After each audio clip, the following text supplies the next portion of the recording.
Most human beings neither know the intensity nor the relaxation that most other creatures know, because they're creatures which have no great intellect in them, but they have instinct.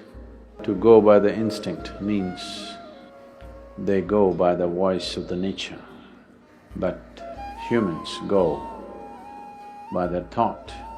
As few human beings can determine and shape their thought the way they wish, invariably they end up living listlessly, neither knowing the intensity of a crouching tiger, nor the relaxation that he knows when he's done with what he needs to do. The yoga is once again about bringing oneself under the guidance of the voice of the nature, because no one knows this body better than the nature. Learning to listen, learning to be guided from that which the body arises.